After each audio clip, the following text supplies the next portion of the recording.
Mary Magdalene is one of the most popular saints in Christianity. She is also one of the most mysterious. According to legend, she was a former prostitute who turned her life around after meeting Jesus Christ and became his devoted follower. However, according to other legends, she was actually Jesus' wife and gave birth to his child. And yet another legend says that she was Jesus' sister. Which version is true? Well, in this video, we will explore why the church covered up her role. But before we dive in, be sure to hit that subscribe button for more videos like this. Also, stick around until the end of the video to learn about our special offer for viewers like you. Let's start with what we know for certain about Mary Magdalene. We know that she was a Jewish woman who lived in the 1st century CE in the region of Galilee. We also know that she was a follower of Jesus and that she was present at his crucifixion and resurrection. In fact, she was the first person to whom Jesus appeared after his resurrection.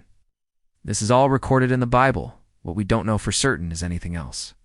There are many stories about Mary Magdalene in Christian tradition, but they are not part of the biblical canon. Most of what we think we know about her comes from apocryphal sources, which are writings that were not included in the Bible. These include the Gospel of Mary Magdalene, the Secret Book of Mary, the Dialogue of the Savior, and the Book of Thomas. These texts are considered pseudepigraphical, which means they are written by unknown authors who are falsely attributed to well-known figures such as Mary Magdalene or Jesus.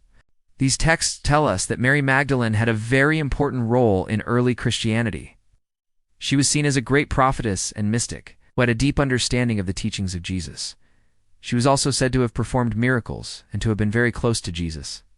In fact, in some of these texts, she is portrayed as the disciple whom Jesus loved, a title that is given to John in the Bible. However, these texts were never accepted as part of the Bible by the Catholic Church, and Mary Magdalene was never given the status of saint. Instead, she was vilified, and her role in Christianity was erased. So why did the church do this? There are many theories about why the church erased Mary Magdalene. Some scholars say that it was because she was a woman.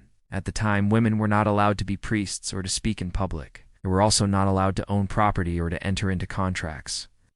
The church was a male-dominated institution, and it was not interested in giving women any power or authority.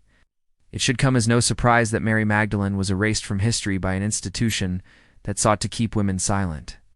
Other scholars say that it was because Mary Magdalene was a threat to the church. Her teachings were too radical for the church to handle. She was a woman who had a deep understanding of the teachings of Jesus, and she was not afraid to speak out. She was also said to have performed miracles, which is something that only priests were supposed to do. In short, she was a woman who did not fit into the mold of what a woman was supposed to be in the 1st century. She was an independent thinker who was not afraid to go against the grain, and the church was afraid of the influence that she may have had over other women. Still, other scholars say that it was because Mary Magdalene was a heretic. Her beliefs were not in line with those of the church. She was a Gnostic, which means that she believed that salvation could be achieved through secret knowledge. The church was a Catholic institution, and it believed that salvation could only be achieved through faith in Jesus Christ. In short, she was a woman who did not conform to the beliefs of the church. Truth is, we don't really know why the church erased Mary Magdalene. But what we do know is that she was a powerful woman who was a threat to the status quo. She was a woman who had a deep understanding of the teachings of Jesus, and she was not afraid to share that knowledge with others. She was also a miracle worker and a healer, which made her even more dangerous to the church. The church could not control Mary Magdalene, and so it tried to silence her. It tried to erase her from history, but it failed. Mary Magdalene is being reclaimed as a feminist icon. She is a symbol of female empowerment and liberation. She is also a reminder of the power of women's voices.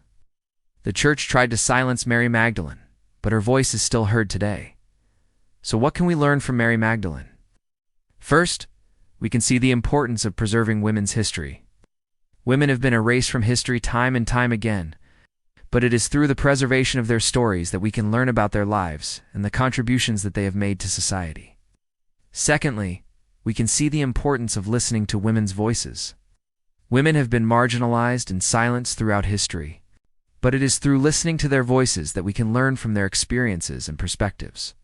Finally, we can see the importance of fighting for gender equality. Women have been oppressed and exploited throughout history, but it is through fighting for gender equality that we can create a more just and equitable world for all. Now let's talk about the discovery of the Nag Hammadi texts. The Nag Hammadi library was discovered in 1945 in Upper Egypt. It consists of 13 ancient manuscripts written in Coptic, the language of the Egyptian people. The manuscripts date back to the 4th century CE, and they contain a variety of Gnostic texts, including the Gospel of Mary Magdalene.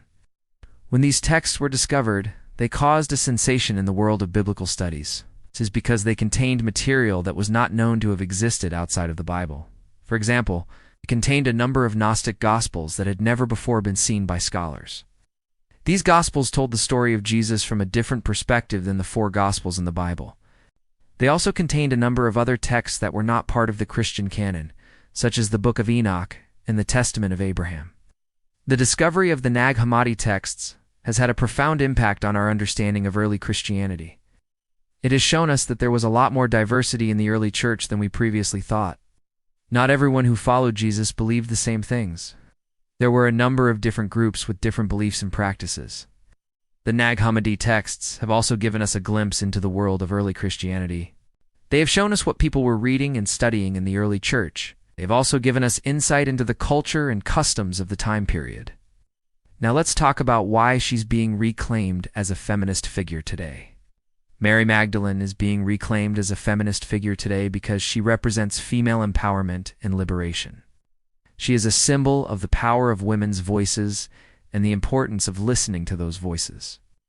Mary Magdalene is also a reminder of the strength and resilience of women in the face of oppression. She is a reminder of the importance of fighting for gender equality and the need to continue to do so. Mary Magdalene is a powerful figure who represents the best of what it means to be human. She is a reminder of the importance of compassion, empathy, and the need for social justice. She is also a reminder of the importance of listening to marginalized voices and standing up for what is right. Mary Magdalene was a woman ahead of her time. She was a strong, independent woman who did not let society's expectations hold her back. She was a woman who followed her own path in life and did not conform to the norms of her day.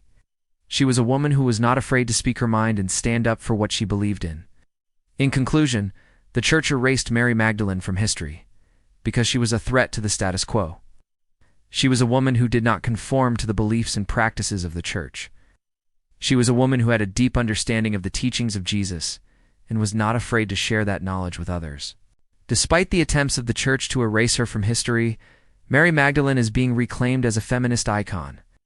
She is a symbol of female empowerment and liberation. She is also a reminder of the importance of listening to women's voices and the need to continue to fight for gender equality. What are your thoughts on Mary Magdalene? You think the church was right to erase her from history? Let us know in the comments below. And now, it's time for our special offer. As a thank you for watching this video, we would like to offer you a free guide to help you start your own spiritual journey.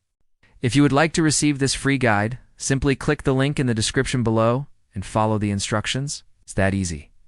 Thanks for watching. Till next time.